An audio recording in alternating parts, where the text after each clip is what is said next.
Everyone. I am Rebecca Weston from the Camino Calls, and I am delighted to be here with Josh Wall from the Sober Creative. I help walkers, especially those 45 and over, plan their journeys on the Camino de Santiago, which is a 1,200-year-old network of trails throughout Europe, ending in Santiago de Compostela. And I write about that here on Substack under the Camino Calls. And Josh, when I first learned about his work as a sobriety coach, I honestly thought, well, that doesn't really have much to do with me, because my relationship with alcohol is, I'm one of those, I don't know if I'd say lucky people or whatever. I know it's kind of a spectrum, that I don't, I can abstain from it if I want to and things like that. But the more I've followed Josh, what I've learned so much, but in particular, things about awareness and about choice and how we choose to walk through our lives. And so I really wanted to bring Josh on because, too, in conversations that Josh and I have, we've realized the parallels between the pilgrimage, like a physical pilgrimage, like the Camino de Santiago, and sobriety as pilgrimage. So, first of all, welcome, Josh, and thank you for joining me. Well, thanks, Rebecca. It's great to be here with you. Yeah, this is so So, exciting. So start out by telling us, Josh, you're a sobriety coach, and that might be a term that people think they understand. But can you tell us a little bit more about what that means in your work and who you help and how you go about doing that? Yeah, totally. The Sober Creative was kind of born of merging multiple aspects of my life together. And so for the past 20 years, I've been a creative in the video production and photography industry. I've worked on a lot of documentaries. Have a documentary that I worked on that's coming out this year that'll be on Amazon Prime about Kyle Larson, a NASCAR driver. So a lot of super fun things that I've done over the years in regards to being a creative.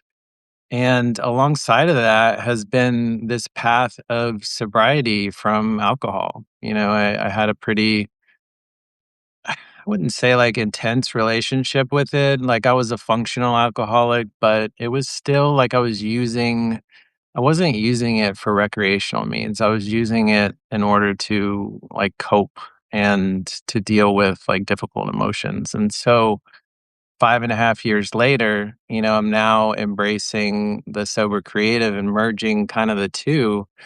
And it's just become, a really beautiful thing over the course of the year where, it's really about creating, a sober, intended, like a more intentional life, and not allowing alcohol to be kind of the centerpiece of decisions that you might make throughout the day or at the end of the day if you feel like you need it. Mhm. For me, 5.5 years now, sober from alcohol has given me so much in regards to everything in my life of my energy levels, the quality of my sleep, how I perform in the gym, my creativity levels. I mean, we could be here for quite some time talking about it, so I'll leave it there, but yeah. Well, first of all, congratulations first on the 5.5 years of sobriety. Yeah, What I understand, that is not an easy feat, and so I congratulate you on that. And also, thank you for sharing what you know with people, because I feel like um, this is something that we, and tell me if I'm wrong or not, that we don't necessarily talk about as freely and openly, perhaps out in the world, as we do so many other things these days on social media. So tell us a little bit about that, because with your work, it's, you write on the Sober Creative about various topics, but people might not be as keen to write a response, for example, if they're dealing with some of this. So tell us a little bit about how you kind of work here on social media that might be a little different than what other people are doing. yeah, I mean, it's a difficult topic, I mean, it's complex, I mean, it's such a deeply rooted, celebrated part of our lives, I mean, it's everywhere. I mean, it's every almost every event, Hmm. gathering that you go to, it's a part of it. And so it's almost been normalized, as like, hey, this is something that we do. And it's just it's weird that something has been normalized that makes us feel like shit the next day, you know? It's like Although wait, what? that about a lot Okay. of other things. We could say that about Ah, junk food and the American diet. We could say that, I know we're here on social media, but we could say that a lot about this overdosing of scanning and doom scrolling and all that kind of stuff. So we do really. variety of, not everything is terrible. I don't want to do that, but it is interesting that these things that if you step back, you're kind of like, maybe this isn't such a great idea. But speaking of those social situations, can you for help us out a little bit? I mean, I've done a dry January a couple times. I've also gone, periods of time without drinking for various reasons. Can you tell us a little bit about if you're in those social situations, and you're choosing not to drink, but there's pressure from other people? Why are you doing that? Don't you want to have fun? What are people can respond to that?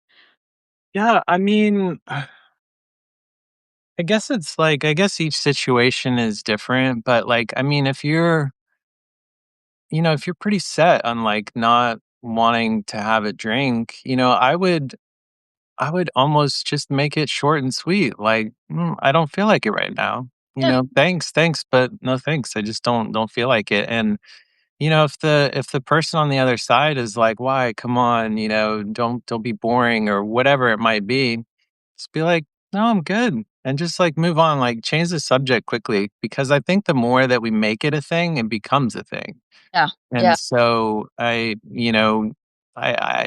that's the thing with drinking is, like, it's a collaborative type thing, right? And then the other person potentially doesn't want to be the only one drinking, and there might be shame involved and such. And so, um, but yeah, I think if you just step into that and just honor that decision, Mhm. that it moves through quickly, and you can get into the conversation and the connection, and that's really what it's about. So, yeah, And I what you just said, the more you make it a thing, the more it becomes a thing. yeah, Um, yeah. like a lot of your work, I feel like that is true in so many other parts of our lives, like these, things that are not that we make a big deal of become a bigger deal, when if we just step back a little bit and, we can kinda change that outlook a bit. It also reminds me, on the Camino, there is, some people walk this, yeah, some one of our, folks watching said we should trademark that phrase. Josh, I'm that's a I'm a heart by trademark there post we that go. has me pressing the heart button there. One of one of the things, is about, some people do it carrying a backpack, and some people send their with luggage transport services. You don't have to, you can just carry a day pack if you want. There has been some tension, sometimes between people or just on the trail of, oh, those people aren't carrying the pack, or real pilgrims would carry the pack, and da da da. And I had so when you're talking about that experience of like you can make it short and sweet, I had an experience the first time I decided just to send my pack and not carry it. Mm, Where, one of the first people I ran into mentioned that I didn't have it, and I was like, "Yeah," but I kind of got this like, "Well, what am I gonna say to people about why I'm not carrying it?" And the woman I was with, we had this discussion afterwards after this guy moved on, and she said, "You don't really have to say anything." And she also said, "It's more about him trying to feel better." This guy had a huge pack, true, true. big truck, and I had never even, thought of, "Oh, I don't need an explanation. I can just say, yeah, I'm not having a drink right now, and move on. How's your day going?" Whatever. So yeah. Yeah, totally. Yeah, yeah. I love the thought too of, like, not having the pack and just having that freedom just to walk, and yeah. Yeah. I yeah, I wanna learn so much more about, like, the Camino, and, so I'm curious, like, how long does it take to do it?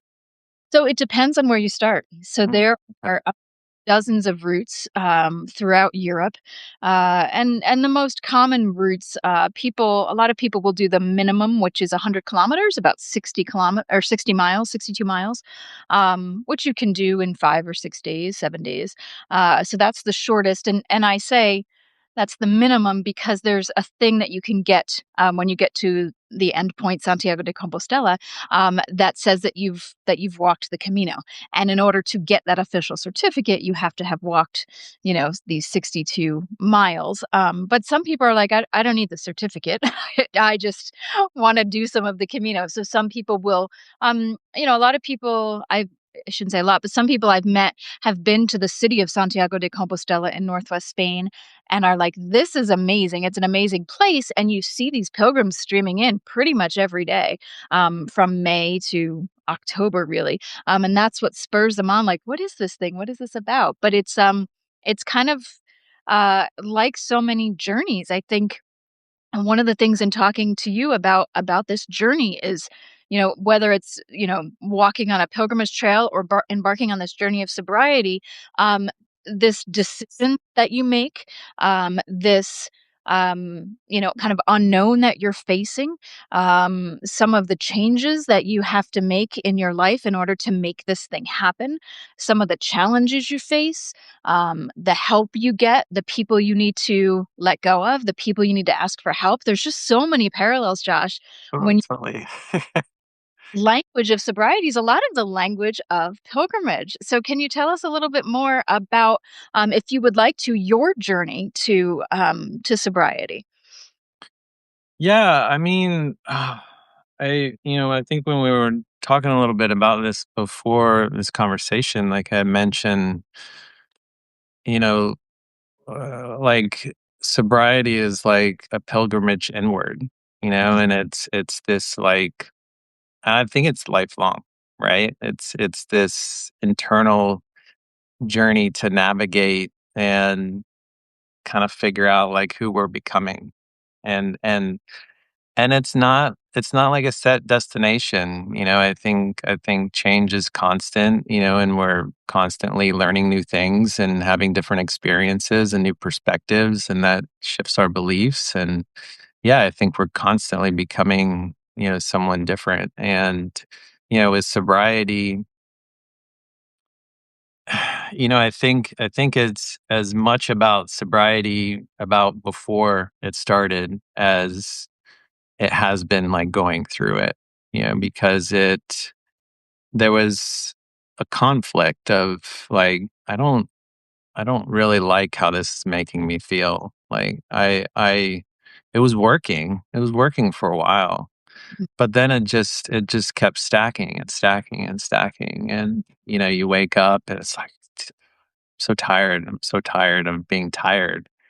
And then, all of a sudden it's like, okay, well, how can I change this? And so started tracking, started taking notes and seeing if I could find any patterns, throughout the days and weeks. And there was no patterns I could find. It was it was like maybe AI could discern that at this point, but it didn't have that back then. And so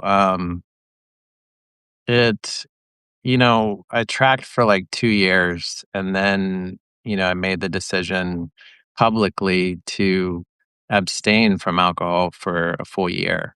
Mhm, And I think like having that level of accountability was a very big supporting factor. And, I was kind of working my way up to it, mhm, but having that commitment really kind of solidified it. And I knew at 3 months that it just wasn't something that was gonna give anything to me, like, moving forward, and that's not to say, like, if I had a drink today, I don't know, I don't know what it would do. And maybe it would just be like, "Oh, I enjoy it," and that was it, and then keep moving. Maybe I would slip back, I have no idea. But I know that, like, I have a choice, like, my choice is kinda my power right now. And so that choice is something that I just don't feel like that substance is gonna give me anything. And, I think it's been it's been an opportunity to, you know, the 5 years that I've been doing this now is to really, like, be with my emotions on a level that I wouldn't have had, like, if I was drinking because, drinking kinda takes that away from you, and so, um, it's not to say that, like, I definitely believe and experience this myself that, like, quitting alcohol isn't a cure-all, it's really, like, kind of an opportunity to, um I think to create awareness in ways that you wouldn't typically have. And, recently did this dry January, my first reset experience. And I About think that yeah, I think that's what it was about was I had these daily prompts for the whole month. And public thing that you people could join as part of Dry January. yes, yeah. Or Right. sorry, what'd you say? Well, for what you did, the reset, I just wanna make sure people were this was something that anyone could sign up to be a part of, correct? Oh, 100%. Yeah, yeah, yeah, definitely. I with the reset, I wanna make these inviting really to anyone who drinks. Like, I think it can be for someone who knows, like, I'm kinda done with alcohol, and I really want a container that's supportive, that is gonna help me kind of do a jump start on, living that life. But then also I feel like the reset can be for someone who drinks on occasion and is just like, I just don't, I want to see what my life is like without it for a month and take a break. So and that was the beautiful thing about this in January is that there was a mixed group of people from different areas and focuses around this, and it was such a beautiful container to watch the level of support that each person gave each other, daily waking up and seeing the WhatsApp messages, celebrating each other's reflections and awareness and such. And I think that's the strongest thing that I think people came away from was the ability to kind of step back and be aware of certain things that they didn't really have before. And so, yeah. And isn't that interesting? I think people are looking for more and more kind of these experiences that give you pause almost in our world where we're just going, going, going from one thing to the next, overscheduled. And every moment of the day, we can be looking at our phone. We never have boredom anymore.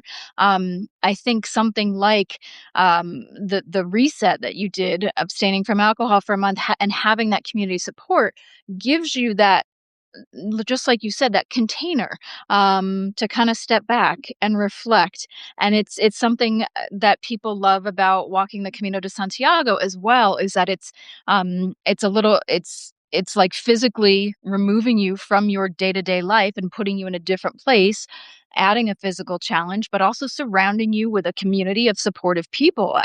Everyone who's doing the Camino has that same goal. We're all walking the same direction. Not all of us are going to get to Santiago de Compostela. Not all of us have that goal. Things can come up, but there is something to be said for these experiences that allow us to kind of step back from something and reflect in community. So tell me a little more about that community and people how what kind of interactions were you guys having over the course of this 30 days? Is it something where you have the WhatsApp group? Are there also calls, or how does that work? Yeah, yeah, definitely. I developed 31 days or however many days are in the month. I'm gonna do these 4 times a year for what I've committed to this year. And so you get the daily emails. And I was pretty intentional around the design of those emails. Like, I wanted to make them like, the way that they start out is like, take a pause and take a deep breath. And that's like the first statement that you read when you open that email. And then the rest of it is pretty short, like as intentional. Like, there's an illustration that revolves around the theme for the day, but then each day has a question, and it kind of builds off of each other, going along, but it's not quite like you have to go back to day one to understand or take anything away from that question for the day. And so there's the daily emails.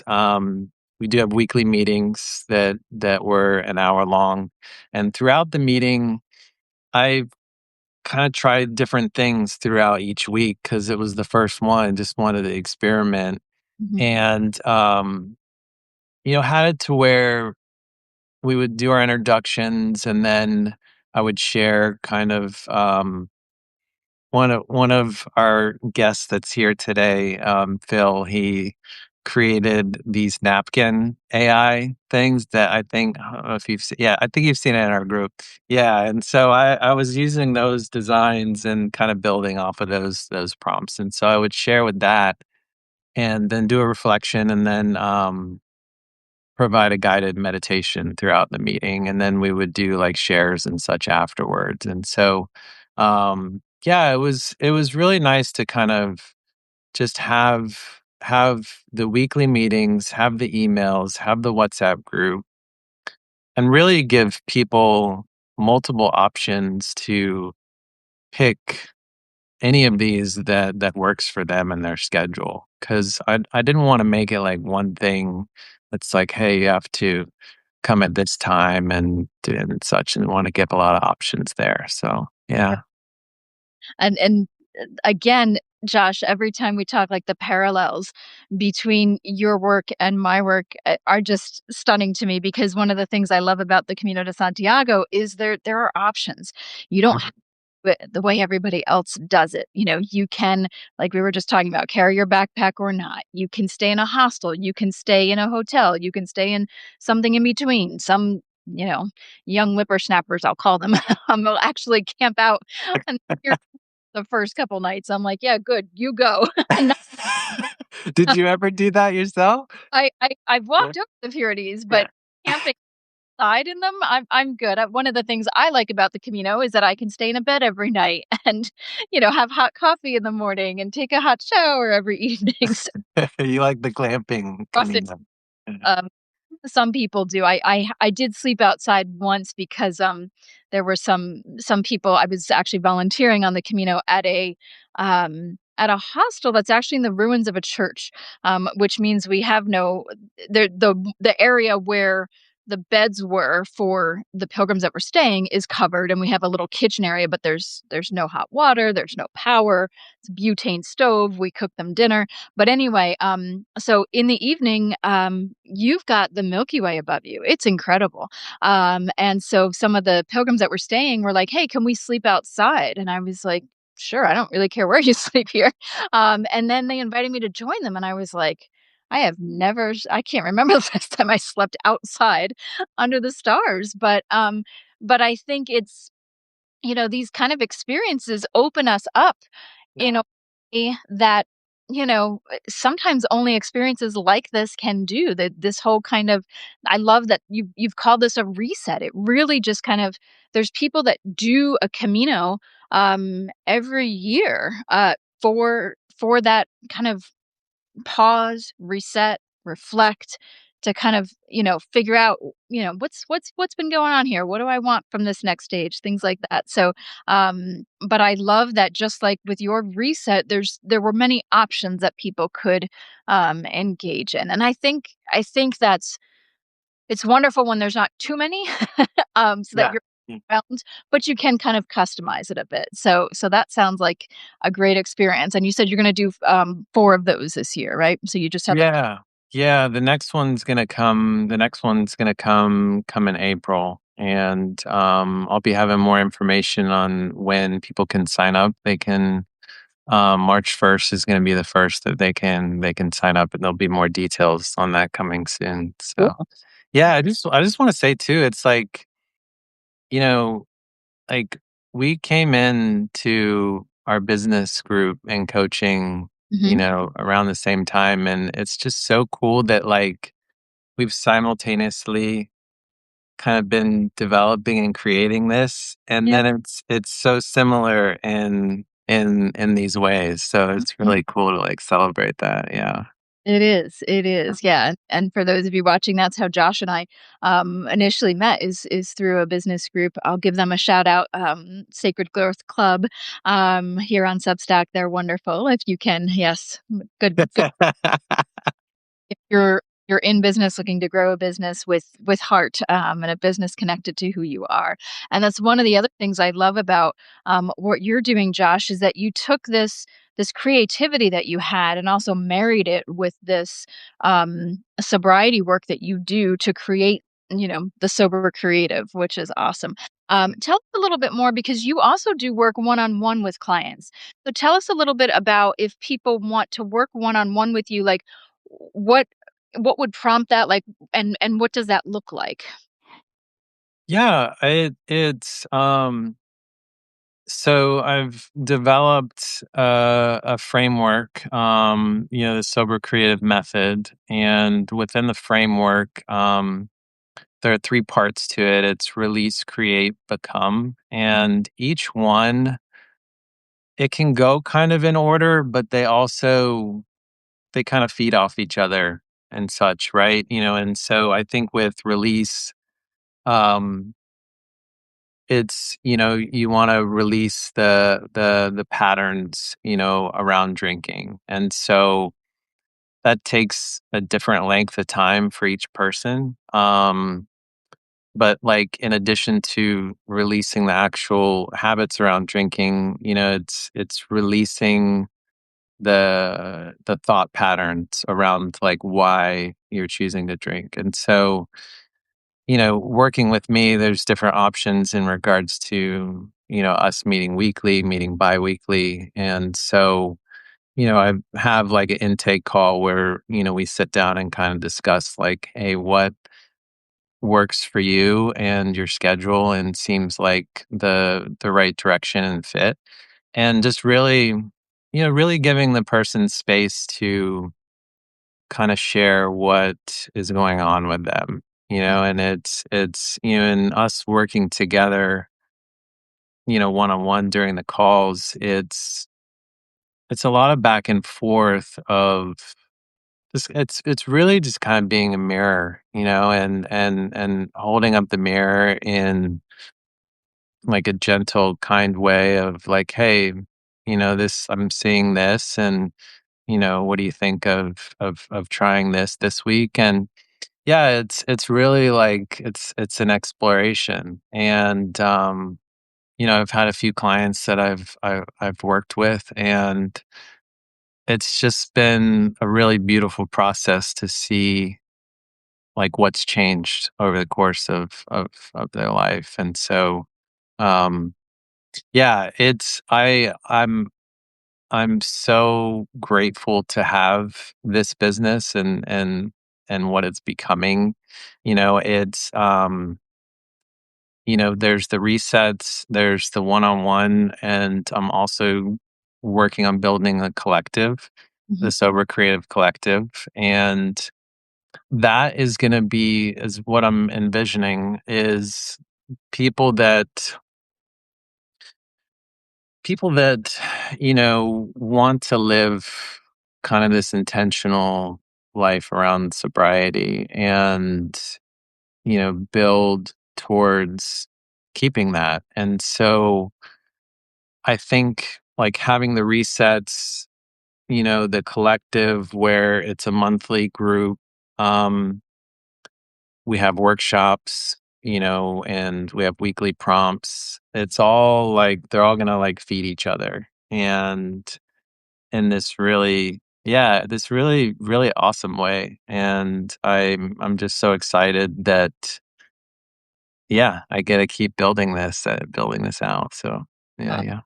yeah, that building of a community is also another commonality that we have because a lot of people, when you're walking the Camino de Santiago, you're walking across a country or more than one in some cases, and you're meeting all of these people from around the world, and you're having these kind of these experiences, and you've got a lot of this time and space to kind of think about things, to also process things through with other people.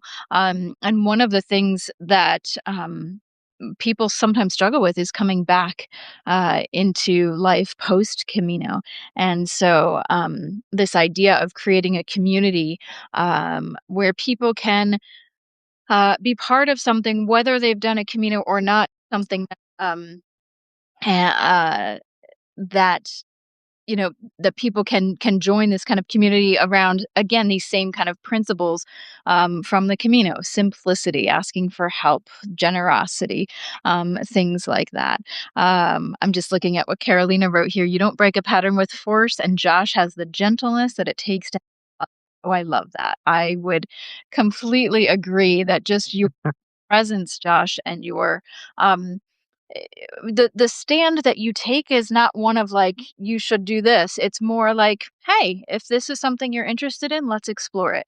And I think that's such a wonderful way to help others, is to be just that, like you said, that mirror is so helpful, because how often do are we able to sit down with somebody who can reflect that stuff back to us in a kind and gentle way, um, and then also offer some suggestions which we can choose to take or not. So yeah, that is an awesome opportunity that people have there with you. So thank you for the work you do there. Oh, thanks. Yeah, yeah, absolutely. Yeah, and it's everybody's relationship with it is different, and I'm not a big fan of labels, and I think if you label something or a person, I think especially a person, it's a bit of feeling constrained, and it's like we're meant to expand and grow and lean into possibility. And I feel like alcohol is a means that kind of takes that away from us. And so yeah, through the resets, through working one on one, through the collective community, it's all a very like supportive network, that we can help each other grow and into what want to become. So yeah, yeah. I in Spain, one of the things that I've noticed that's very different from my experiences with alcohol in the United States, Mm, that in Spain it's much more cultural. Uh, mm, yeah. when I'm on the Camino de Santiago, if I see people getting drunk, I'm like, oh, if I'm anywhere in Spain and I see people getting drunk on like a random Thursday afternoon, I'm like, oh, they must not be Spanish, because the Spanish, you're I remember when my husband and I first moved there, and we would go out and we would see all these people sitting around just with a glass of wine. We were like, "When do these people eat?"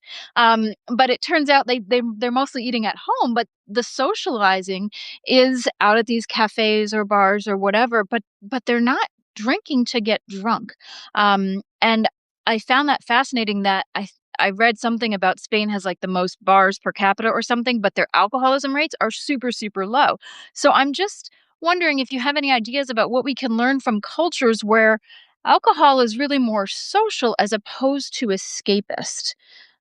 Yeah, I think it's so interesting that you bring that up. I mean, like, I just wonder in that specific situation, are they just having one? Are they like really slow and intentional with Yeah. it? I mean, because I feel like in our country, like overconsumption is something that's been promoted almost like for so many years. And yeah, and I think that you bring up a good point of like intentional, right? And two, it's like community, and it like having that support like around community, but it's not about the drink, right? It's about like the support that you get from the people around you. And so yeah, it's I I would guess that, like, this is it, is like, a lot of us are here in the States, or we're going to this place with the intention to have a drink, Hmm. Yeah. versus right in Spain. Yeah. it's not to do that, but although it's a part of the Yeah. gathering. So I think there's a big difference there. Yeah. I That's one of the things I explain to people, like, there were, many times in my life, in my younger days where, you were going out to drink, like, yeah, we're socializing, but we're gonna get drunk. We know this. And take the precaution that, like, in my 20s, in my college years, etc. But yeah, in Spain, it's, you know, yeah, there's the younger folks when they're out at, I don't even think the club's open till midnight or something on a Friday or Saturday night. Yes, that's what young people do. Okay, but I'm talking about just the rest of us. We Yeah, we're going out in Spain, our intention is to go out and meet friends and be social. And to that end, the other really interesting thing is that they don't come over. And do you need something else? Can I have, like, you have to wave a server down to get more food, drink, whatever it is. Um, Mm. They're not coming to try and, like, yeah, feed it to you. Yeah, no, yeah, yeah. and well, part of that too is that it's not a tip culture there, so they're not, Mm. getting paid by you based on how attentive they are or whatever. And a friend of mine said to me, yeah, one of the things, she's lived there for a long time, she said she feels like it's more like they're like, "This is your time to be with your friends. Why would I keep interrupting you?" And I loved that perspective. Now, I'm not from there. I've just lived there for almost 5 years, so it's not, I don't wanna profess to know everything, but just from an I just have my American view of what I'm seeing. It is a fascinating, thing that they also have calle, la vida en la calle, life in the streets. Mm. And that if you wanna socialize with people, you go out. You don't necessarily have people to your house, like, you're sitting out on a terraza. The number of times I would, see a friend and, "Oh, come on over, have a cup of coffee or a glass of like, whatever it was." It's much more social. The other thing I wanted to point out for anyone that's, considering a Camino or traveling over there, they have, you can ask for a cerveza cero cero, a beer 00, which means 0 alcohol, and I should probably know what the other 0 is, but I don't. Um, there were definitely times where in the beginning I was like, "Wow, everybody's out, everybody's drinking." And then somebody pointed out to me, if you look around, plenty of people are actually drinking non-alcoholic beer. Uh, Mm. I Mhm. that but you're right too. They nurse a glass of wine. They're not going out with the intention of having a few like, Tasting the bottle. yeah. Yeah, yeah, yeah. And another interesting cultural thing that I'll just point out since you just brought up the bottle. Menu del dia is a concept in Spain where you have the menu of the day, which is a lunch thing, and included in that is your first course, your second course, um, either dessert or coffee, your bread, and a drink. And the drink that's included could be a soda, water, wine, beer, whatever. And I've been to more than a few menu del dias where if I order wine, they just put a bottle on the table. But they don't expect you to finish it necessarily. I mean, if there's 4 or 5 of us, sure, but if it's just, me and a friend, you just pour whatever wine you want and you have it, and when they're done, they take it back. And so Yeah. I found that fascinating too, and it's something like, as an American, when they first put it down, I felt like, "Oh, am I if I don't finish this, am I, whatever, wasting my money? Should I take it with me? Whatever, whatever." But no, it's nothing like that at all. It's just, wine is also less expensive there, but they're not putting the bottle down in front of you expecting you to drink it all. Why would you do that at lunch? So it's just a Yeah. difference in these cultures and how they look at and approach alcohol. That's kind of fascinating to me. Yeah, it really is. Yeah, I mean, I think, like, here, it's like we would be like, "Well, we can't let this go to waste." We gotta finish the whole thing. Right. So, yeah, Right. yeah. That is so fascinating. Yeah. Yeah, and I mean, it does sound like a way more healthy approach, to it than it does here. Be So, curious, like, to look into a little bit more of how that culture developed versus how ours developed around alcohol, because it is fascinating. yeah, because I mean, like, here, I I I believe, like, the markup on drinks, like, that's your profit margin, with, like, restaurants and such, and so I don't know if that's the main focus, there in Spain. I mean, So so, it's made in all kinds of regions over there as well, and, I'll never forget one of the Caminos that I was on that I did with my father, and he would get a soda and I would get a glass of wine, and one time he looked at the receipt and he was like, "Wait a minute." And I said, "What?" He said, "Your glass of wine is cheaper than my soda?" Yeah, this is fa I mean, yeah, it was mine was like, I don't know, €2 30 for my glass of wine, and his was like €2 50 or something. It wasn't a huge difference, but it was, it's not, it's the financial thing is another interesting thing, but that's a whole other dynamic that, there's a whole thing around finances and why things are so much cheaper there. And it's not just like, I don't want to be that American that just goes over and it's like, oh, things are so cheap here. It's not necessarily for the people who live and work there on a daily basis. Their salaries are lower and all kinds of things like that. So but yeah, it's definitely a place where they don't have the markup on, well, it's funny because when I looked at it, I was like, "Yeah, they do actually, like, what they paid for that bottle, um, might just be a few euros." And then they charged me, like, €2 for a glass, but it's a whole different mentality there. So yeah. I just wanted to see if I had some other things here. We talked about, um yeah, let's see here. I think we've covered a lot of good territory here, Josh. This has yeah, been wonderful.